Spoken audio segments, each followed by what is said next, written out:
يا سلام الخيرات على احلى البنات، وكل سنه وانتم طيبين. تعالى اقول لكم انا عملت ايه. يوم 14 رمضان عملت حمام محشي بالرز مش بالفريك. عملت حمام محشي بالرز. الحمام اللي قدامكم ده كان حاجه كده روعه. تعالوا نقول لكم بقى عملناه ازاي. طبعا الحمام اللي قدامكم ده انا غسلاه غسله متينه، وتطلع منه يعني بص مش مخليه زفر خالص. عاملاه بقى بملح وليمون وجنزبيل، وبعد كده بدقيق، يعني مظبطاه على الاخر. تمام كده يا حبايبي. وادي كده ده انا فصلت الكبد عن القوانص، بحيث اني انا هقول لكم بعد كده انا هعمل بيهم ايه يعني. وادي كده بقول لكم الرز، الحماميه بتاخد كبشه رز. انا بعمل لكم بايدي كده عشان اقول لكم ان كل حماميه ليها كبشه رز واحده. وادي بقى البهارات. ادي كده جوز الطيب، ملح، كمون، فلفل اسمر، شطه، كاري، بهارات مشكله. تمام. ويلا بقى نخش على البوتاجاز ونشوف هنعمل ايه. جبت قطعة سمنة كبيرة على حبة زيت بسيطة قوي، وبعد كده هنزل بايه بقى، يعني انا بس بسيب السمنة تسيح خالص. تمام. عشان انا عايزة لما انزل القوانص اسمع التشة دي. ليه اسمع التشة؟ لان انا لو سبتها كده هتسرد مية ومش هتستوي، هتبقى مجلدة. تمام كده. انا هسيبها تعمل ايه. كده انا سمعت التشة كده بقى، وايه، وهديها زي صدمة كده، هتبقى جوزي من جوه ومحرمشة كده حلوة من بره. تمام كده. تمام قوي. هديها قيمه 30 ثانيه كده تقليب كده في قلب بعض، بحيث ان انا احس انها استوت سيكه كده يعني. تمام يا حبايبي.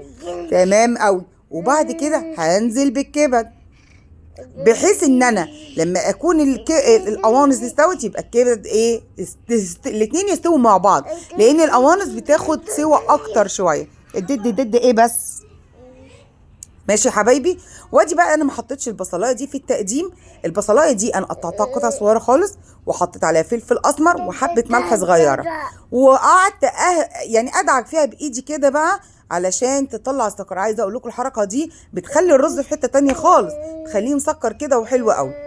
تمام. شوحتها تشويحه حلوه كده، ونزلت ببهارات اكمل بقيه تشويحتي بيها.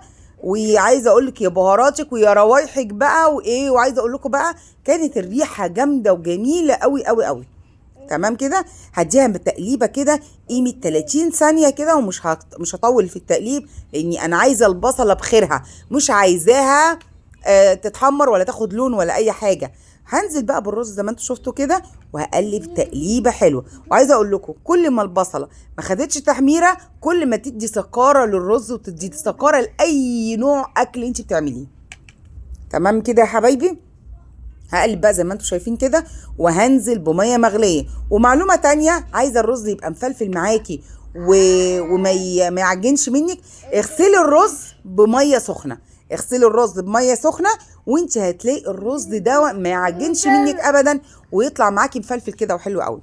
انا حطيت اهو كمان ميه مغليه في الميه بتاعته، بحيث انه يساعدني في السوا بتاعته. وهو انا حطيت الميه بحيث اني يغطيه، لاني انا هستنى تشرب بس، وبعد كده خلاص يعني مش هستنى ان اوطي عليه وزي الرز العادي، لا ده انا هيتشرب ويكمل بقيه السواقه بقى في الايه، في الحشو بقى والكلام ده، في الميه وكده. تمام. انا بوريك اهو ان انا سبته ان هو يبرد. ما ينفعش ان انتي تحشي حاجه سخنه ابدا خالص، بتاكسد وغلط. يونس بيمس عليكم يا جماعه وقاعد جنبي وشقي خالص، بقول لكم كل سنه وانتم طيبين.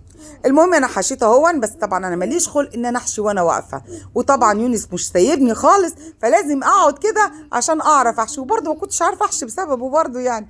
قاعد على كتفي، وزي ما هو قاعد على كتفي دلوقتي كده، ومش مخليني عارفه اعمل منه حاجه خالص. تمام.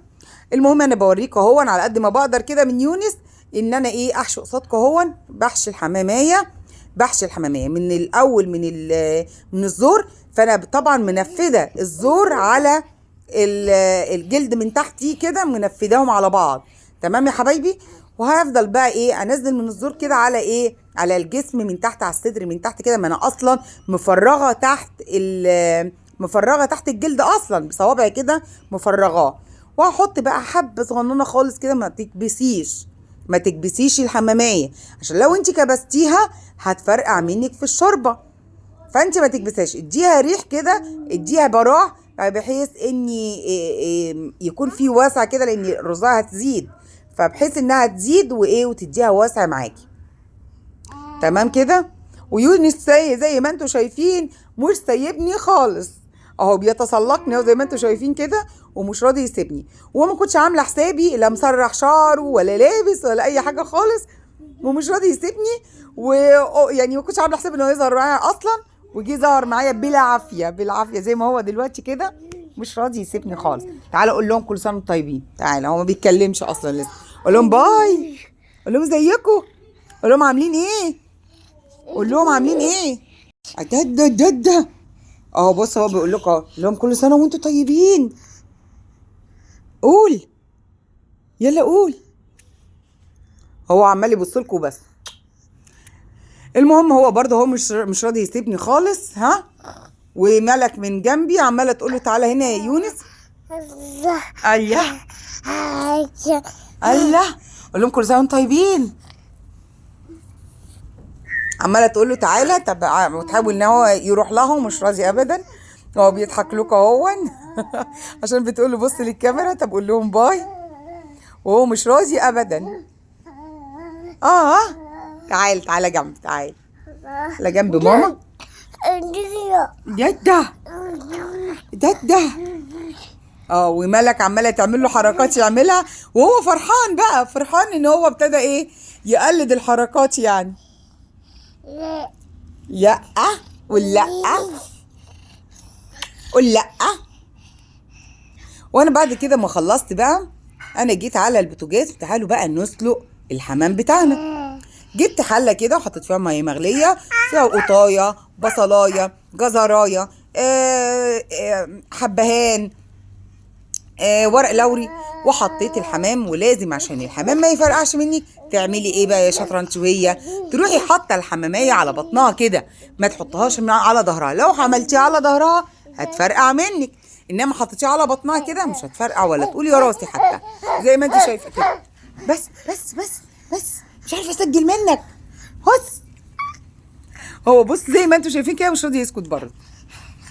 وانا بوريك اهو انا بحط ايه في الشوربه، كانك بتسلقي فراخ، كانك بتسلقي لحمه عادي خالص جدا يا جماعه. تمام كده يا حبايبي. انا حطيته اهو في حله اهو، بس يلا انا سلقت اهو. طب هو انا خدت قد ايه في السلق بقى؟ قعد 45 دقيقه بالظبط، 45 دقيقة بالظبط. وبعد كده بقى طلعي وحمري. جبت مقلاية زي ما انتوا شايفين، وحطيت فيها قطعة سمنة صغننة كده وحبة زيت، وبعد كده قطعة سمنة بلدي لان بيخلي طعمه في حتة تانية خالص على فكرة.